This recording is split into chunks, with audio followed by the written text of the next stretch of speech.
queda del año. Amén. Siempre el primer mes, el primer día, la primera semana determina todo lo que va a suceder en el resto del año. ¿Cuántos creen eso? De acuerdo al ánimo que usted tenga en enero y la proyección que usted tenga en enero, la visión que usted tenga en enero, eso es lo que va a marcar la pauta de lo que va a ser su año. Amén. Si nosotros colocamos al Señor de primero, ¿qué va a suceder? Todo va a salir bien. Amén. Esta casa ha colocado al Señor en primer lugar y hasta ahora el Señor nos ha sostenido.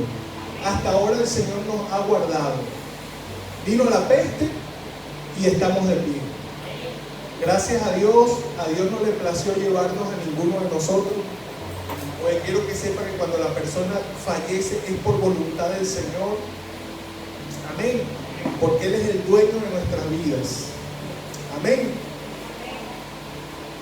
Estamos aquí, estamos felices y tenemos muchas ganas de avanzar, de seguir adelante. Al Señor le plació que comenzáramos el año tratando el tema de los pensamientos, pero en la parte de la prosperidad y la parte de la pobreza.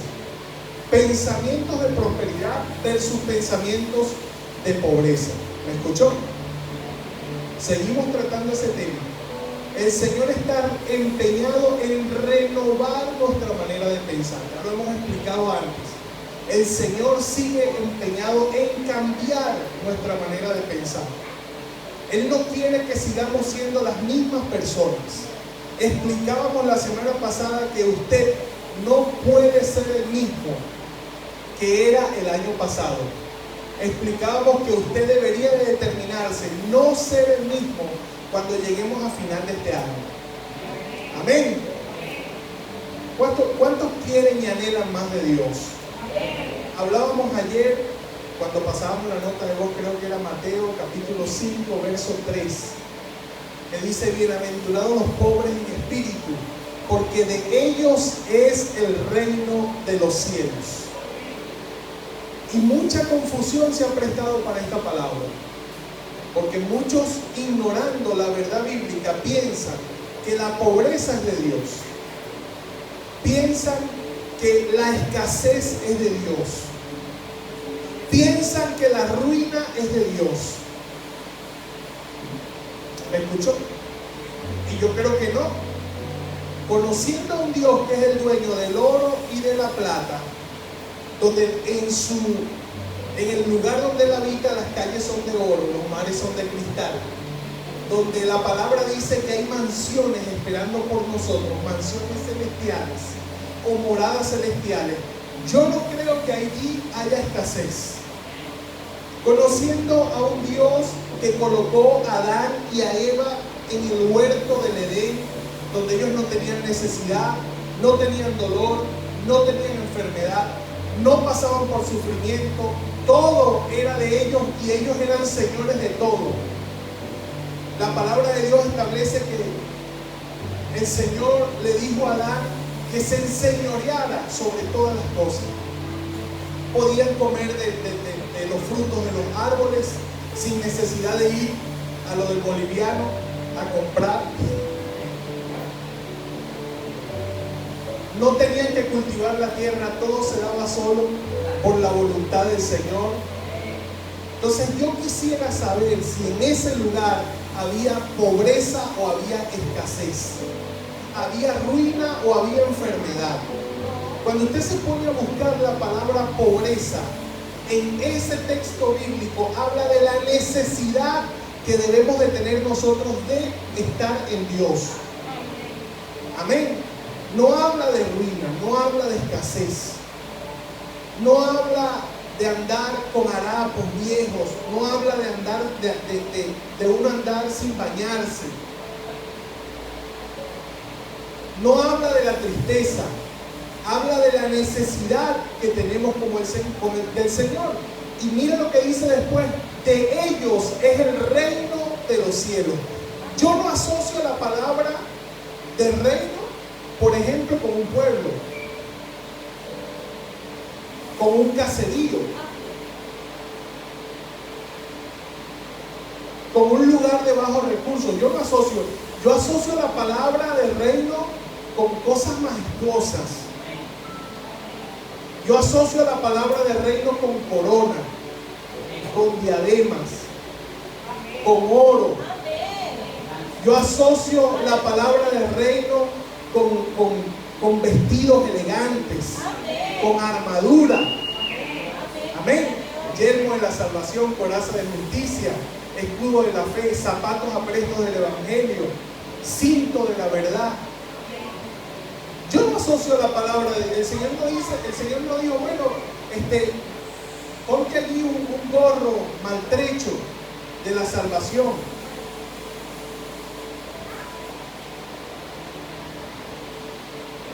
Agarra una varita para que comiences a pelear. El Señor nos dijo, agarra la espada. Nunca la palabra asocia la voluntad de Dios, mis queridos y amados hermanos, a la ruina. El deseo de Dios es que usted prospere así como prospera su alma. Esa oración que hizo el apóstol en ese momento, en el momento de enviar esa carta, es impresionante. Habla de la riqueza del evangelio, no habla de la pobreza del evangelio. Cuando usted escudriña la palabra, usted ve gloria. La palabra nos dice que nosotros somos reyes y sacerdotes. Amén. ¿Usted ha visto un rey pobre? No. ¿Usted ha visto un rey con necesidad? No. Yo tampoco. ¿Y quiénes somos nosotros? Y reinas, por supuesto. Entonces, esa mentalidad de pobreza, de ruina, de tragedia, esa mentalidad de escasez, tiene que ser erradicada de nuestros corazones. Amén. Mis queridos hermanos, cada vez que nuestra manera de pensar es renovada, nos vamos acercando más al Señor, a la estatura del varón perfecto. La palabra perfección no está asociada a la ruina. ¿Cómo algo que está arruinado puede ser perfecto? ¿Cómo algo que tiene escasez puede ser perfecto? No puede ser perfecto. ¿Cuántos están de acuerdo conmigo? No entiendo por qué hay hermanos de la fe que lamentablemente han asociado ese verso a que el cristiano tiene que estar empobrecido. Otra palabra que se ha tomado mal o se ha malinterpretado es la palabra humildad. Hemos asociado durante muchísimos años la palabra humildad también con la ruina, con el sufrimiento, con la escasez, con la falta de recursos, con el mal vivir, cuando la humildad realmente es una condición del corazón. Y justamente esa palabra en Mateo capítulo 5, verso 3, se refiere a humildad del corazón. Cuando habla de pobreza en espíritu, habla también de humildad en el corazón. Una persona humilde reconoce su necesidad de Dios. Estoy hablando del cristiano. Una persona humilde tiene un concepto de sí mismo adecuado. No se cree ni superior ni se cree inferior, sino que entiende que es hijo, que es hija de Dios. Amén. La humildad no tiene que ver nada con pobreza, no tiene que ver nada con escasez, no tiene que ver nada con ruina. Hemos disfrazado o le hemos puesto por no, tal vez,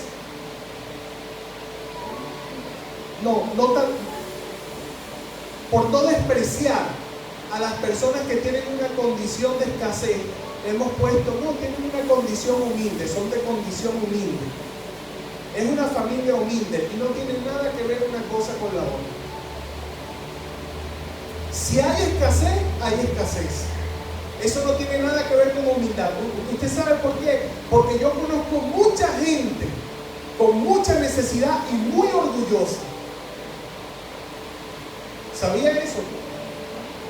Yo conozco mucha gente en una condición precaria y muy orgullosa. no tienen nada, hermano, están pasando necesidad, pero tienen el orgullo intacto. Entonces, donde hay orgullo, no hay humildad. Porque el orgullo es contrario a la humildad y la humildad es contraria al orgullo, ¿sí o no? Y una de las cosas que nosotros debemos de atacar para que nuestra manera de pensar sea renovada es el orgullo. Y ese es un tema bastante fuerte porque hay un espíritu inmundo que se llama Leviatán asociado al orgullo. El Leviatán aparece en la palabra y eso lo vamos a estudiar más adelante. Es el rey sobre los hijos de orgullo. El Leviatán es el demonio que influencia a las personas que son orgullosas. El Leviatán está asociado a Godzilla. ¿Cuántos han visto en la televisión Godzilla? Ese demonio, ese dinosaurio, esa cosa que no se sabe si es un dragón o un dinosaurio que sale del mar. Ese es el Leviatán. Para que usted tenga una idea gráfica del demonio, porque es algo espiritual, no es algo físico. Cuando hay orgullo, la escasez, la ruina visita nuestras vidas.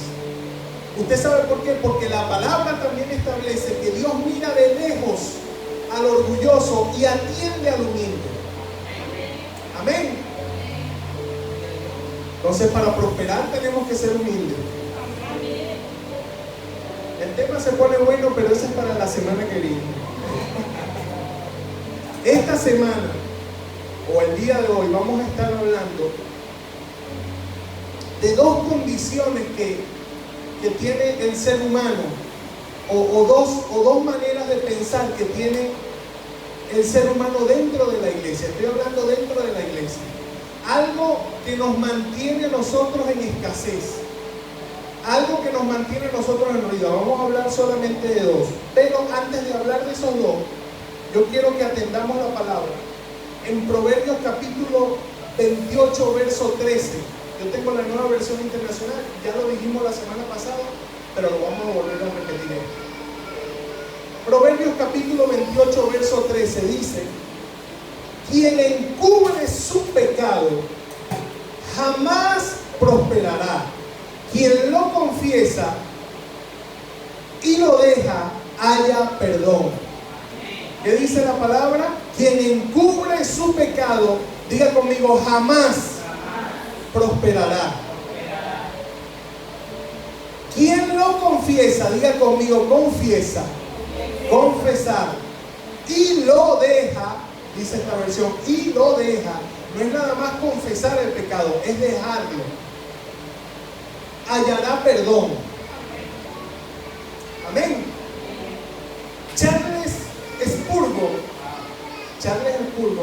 quien ha estudiado la palabra o quien se ha metido en el mundo de la teología, ha leído de este hombre, llamado el príncipe de los predicadores, en la década de los 60. Un hombre que predicaba 10 veces por semana. Yo creo que era inglés, no recuerdo, Inglaterra. Y la audiencia era, mis queridos hermanos, de 20,000 personas. Y este hombre era tan tremendo que predicaba sin micrófono. Un hombre reconocido, un general de la fe. Escribió lo siguiente: nadie es más miserable que aquel que peca secretamente y trata de preservar su imagen delante de los hombres. Voy a volverlo a leer. Nadie es más miserable que aquel que peca secretamente y trata de preservar su imagen delante de los hombres. Hermano, y es que vivir ocultando el pecado es la peor miserableza que nosotros podemos vivir. Lo voy a decir bien fuerte. La palabra miserable es peor que la escasez, es peor que la pobreza, es peor que la falta de alimentos, es peor que la falta de recursos, porque usted no solamente tiene una necesidad física de tal vez dormir en una buena cama, tener un aire acondicionado, de tal vez tener la comida en la heladera, o tener para desayunar, almorzar y cenar todos los días.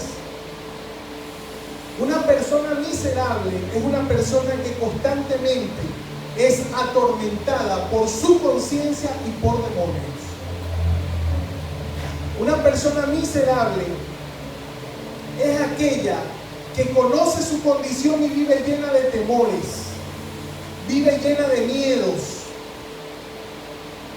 Una persona miserable es aquella que le tiene miedo a la muerte.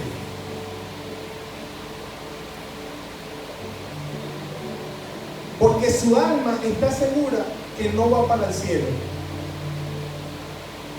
¿Escuchó? Esas personas que por lo general tienen miedo, me voy a morir. Hay algo allí. Hay algo que no les permite estar en paz delante de Dios.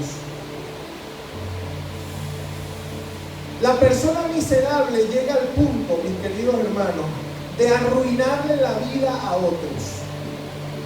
Porque la persona miserable es una persona mala, es una persona de mala intención, es una persona con malos deseos, es una persona que como su vida está destruida, no le importa destruir la vida de los demás. Y esto es producto de una constante vida de pecado. Amén.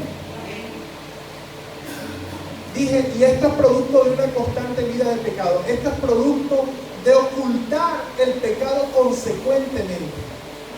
Y no va a prosperar una persona que oculta su pecado. Dígalo conmigo, no va a prosperar una persona que oculta su pecado. ¿Y cómo puede prosperar?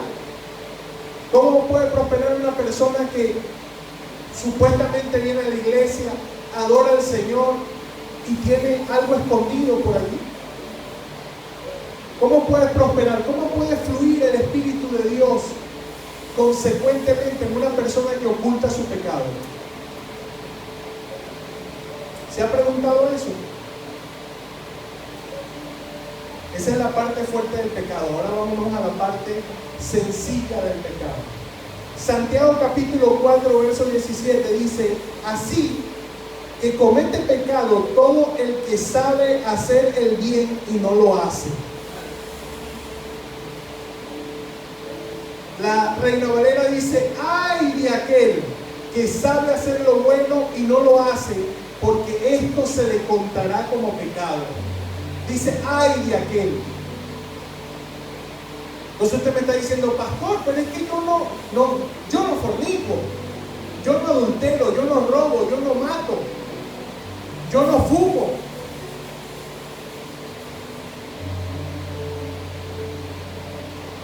La palabra de Dios nos está diciendo que si usted sabe hacer lo bueno, lo que Dios le está pidiendo, lo que Dios establece en su palabra, si usted sabe hacer la voluntad de Dios y no la hace, sino que comienza a complacer su propio deseo, esto se le cuenta como pecado. Ahora la pregunta es: ¿puede prosperar una persona que peca? ¿Puede prosperar una persona que va caminando contrario a la voluntad de Dios? ¿Puede prosperar una persona que Dios le dice: mira, vamos a ponerlo sencillo, no vayas para allá? Y la persona dice: bueno, pero es que yo no voy a fumar, yo no voy a beber, yo no voy a consumir droga. Esos son ellos. Y usted va para allá y se mete allí. ¿Puede prosperar una persona así? ¿Es eso pecado o no es pecado? ¿Puede prosperar una persona que es copartícipe del pecado de otra? Esto es muy delicado, mi querido hermano, porque muchas veces nosotros no pecamos, pero permitimos el pecado. ¿Sabía usted eso? Permitimos el pecado a nuestros hijos, permitimos el pecado a nuestras esposas o a nuestros esposos. Tenemos la tendencia de tapar. Hay de aquel que sabe hacer lo bueno y no lo hace, porque esto se le contará como pecado.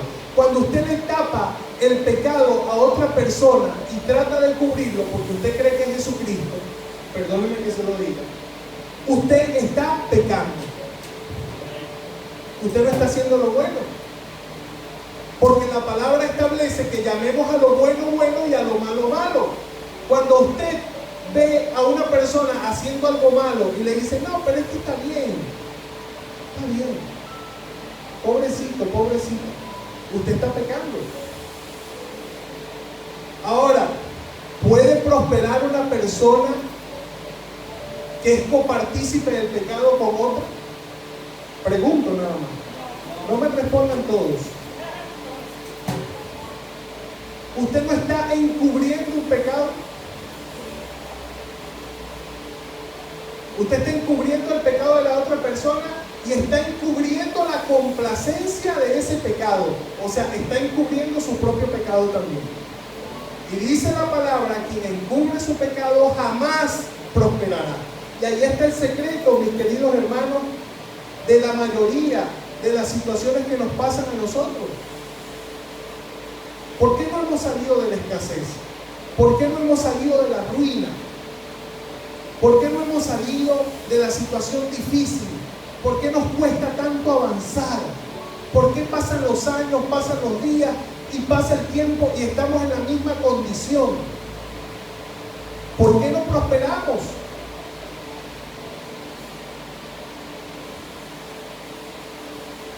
¿Se ha hecho esa pregunta? No prosperamos porque complacemos el pecado. Creemos que nosotros podemos ocultar todas las cosas de Dios y de Dios no se oculta nada. Nosotros debemos de estar firmes, parados en la palabra de Dios. No podemos pararnos en otro sitio, hermano. Pararse en el pecado es como pararse, no me acuerdo cómo se llamaba eso, cuando los piratas lanzaban a las personas amarradas al mar. La plancha, así se llama. Es como pararse en el pecado, es como pararse en una plancha. En esa plancha que se mueve así y están atados de manos y de pies, a punto de morir.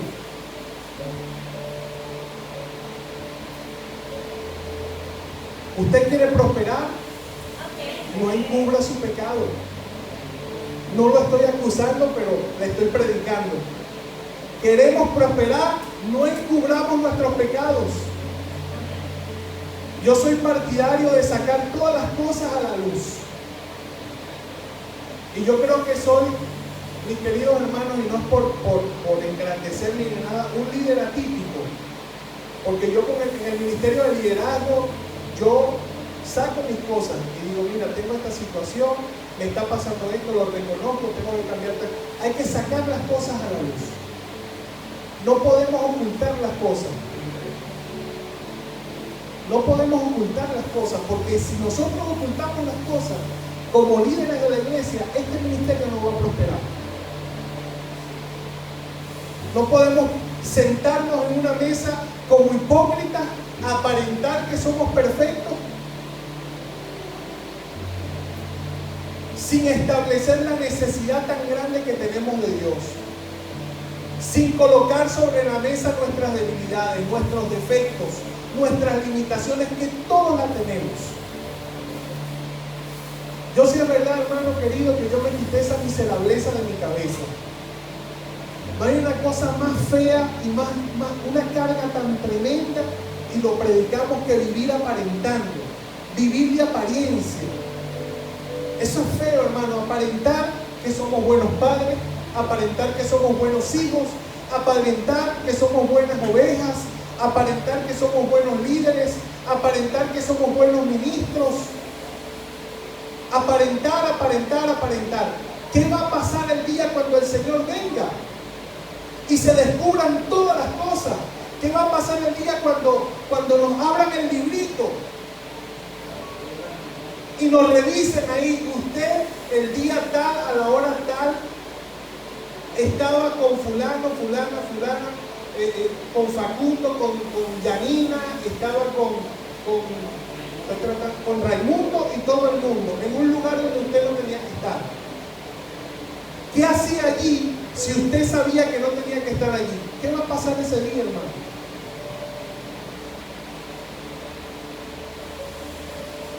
Yo pregunto, ¿qué qué excusa vamos a tener delante de Dios? Esto es tan delicado, hermano, que si nosotros no nos paramos en la palabra, escuche bien, vamos a ser responsables de que otras personas se pierdan en el infierno. Una vez vi una película que me impactó muchísimo. Y está también la historia de Lázaro y el rico.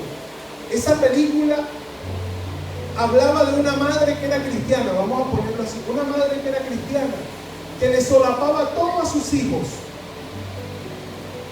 Llegó la hija y la sorprendió la muerte.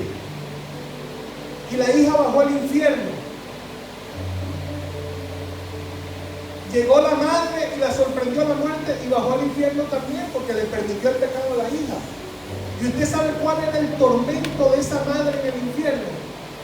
Tener que escuchar a su hija todos los días. ¿Por qué? ¿Por qué no me dijiste lo que yo estaba haciendo mal? ¿Por qué no me reprendiste? ¿Por qué no me hiciste esto? ¿Por qué la culpable eres tú? La culpable eres tú. Porque sabías la verdad y no me la dijiste. Porque sabías la verdad y no me la advertiste. Porque sabías la verdad y permitiste que yo me perdiera en el infierno.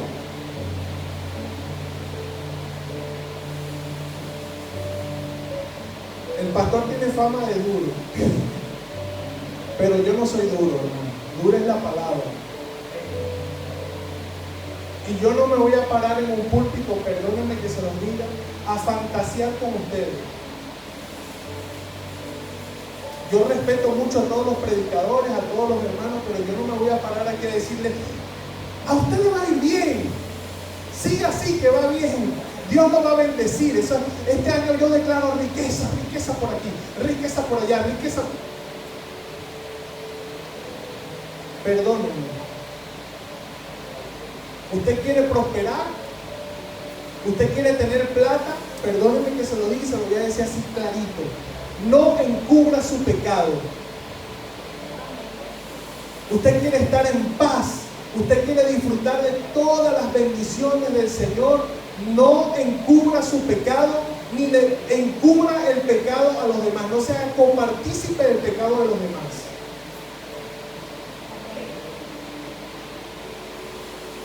Bien dice la palabra que es mejor comerse un pan duro en paz que un banquete en angustia. A veces nosotros complacemos el pecado por la plata, porque creemos que nuestras necesidades van a ser resueltas cuando podamos ir a cenar todas las noches en el Rockefeller.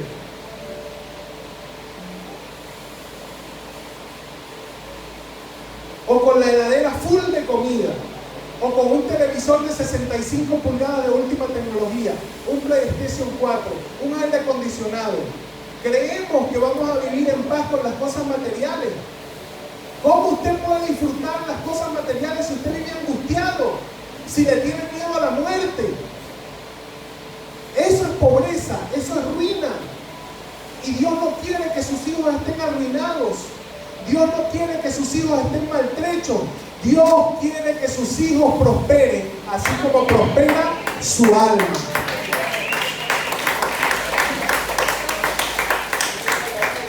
Usted sabe lo que es irse de vacaciones angustiado, hermano. Preocupado, ¿qué va a pasar? Yo me impresioné cuando llegó el bicho ese, el que llaman COVID-19, la gente, la angustia, la cosa, la zozobra. Vamos a morir. ¡Ay! ¡Ah! Ahora sí. Cristiano con ese pensamiento es impresionante. No vamos a ir para la iglesia porque nos va a pegar bicho. No vamos a salir de la puerta. No vamos a saludar. Le vamos a dar el beso a la esposa así de lejos. De lejos porque me puede pegar el COVID mi esposa. No, hasta ese extremo llegaron.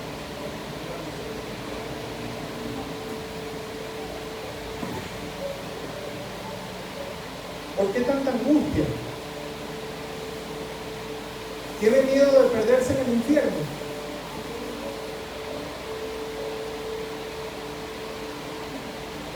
Yo no sé cuándo voy a morir, pero estoy listo. Tengo paz.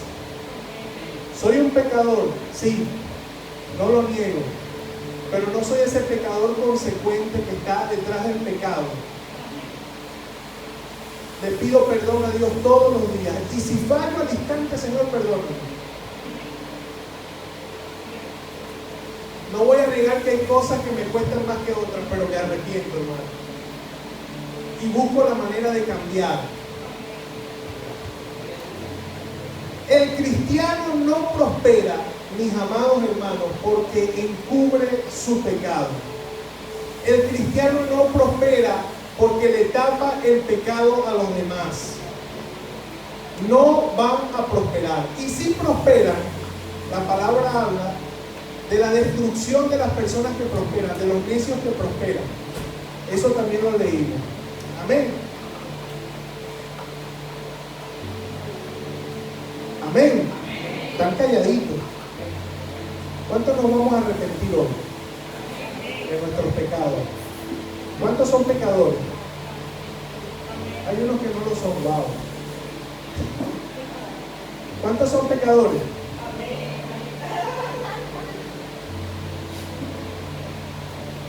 ¿Cuántos le dicen, Señor, yo quiero prosperar? No quiero vivir en ruina. Quiero vivir en paz. Amén. Quiero escuchar tu voz. Hermano, Proverbios capítulo 13, verso 18 dice: el que desprecia la disciplina sufre pobreza y deshonra. Diga conmigo, ay. El que desprecia la disciplina sufre pobreza y deshonra. El que atiende la corrección recibe grandes honores. Amén. ¿A cuántos les gusta que les honren? Eso es sabroso, hermano. A mí cuando me invitan a comer, pastor, vamos a comer, me invitan a su casa, pastor, yo me siento honrado. Eso sí es rico. Uno no paga nada, se lo brindan todo, le dan amor a uno. ¿Cuántos han disfrutado de eso? ¿Cuántos han recibido honra? Bueno, el que desprecia la disciplina sufre pobreza y deshonra. ¿Por qué hay una condición de escasez en muchos de nosotros? Porque no atendemos la disciplina. El pastor es duro, el pastor es malo, el pastor es fuerte, pero no es el pastor, es la palabra de Dios, porque yo no escribí nada de lo que estoy diciendo aquí. Yo simplemente le estoy interpretando de acuerdo a lo que el Espíritu Santo me da, lo que está aquí. Pero lo que está allí, no lo puede cambiar nadie, yo no lo puedo cambiar. Proverbios capítulo 13, verso 18, está en la palabra, dice: el que desprecia la disciplina sufre pobreza y deshonra. El que atiende la corrección recibe grandes honores. Amén. Entonces, ¿qué tenemos que hacer para no vivir más en escasez? Aceptar la disciplina, aceptar la corrección, abandonar el pecado, sacar el pecado a la luz y dejarlo, y usted va a prosperar. ¿Cuántos quieren prosperar? ¿Cuántos quieren una casa nueva? ¿Cuántos quieren un auto? ¿No quieren un auto? Yo sí, en el momento que se les llegue, dénmelo, si no lo quieren. ¿Ah? ¿Cuántos quieren ir a un restaurante y sentarse felices con su familia a disfrutar de una buena comida? Eso es de Dios. Eso no es del diablo, porque el diablo vino a robar, a matar y a destruir. El diablo es el que lo quiere ver a usted pobre. El diablo es el que lo quiere ver a usted arruinado. El diablo es el que lo quiere ver a usted pasando vergüenza. ¿Sí o no? Dios lo quiere ver prosperado. Dios lo quiere ver bendecido. Dios lo quiere bendecir. Dios le quiere honrar.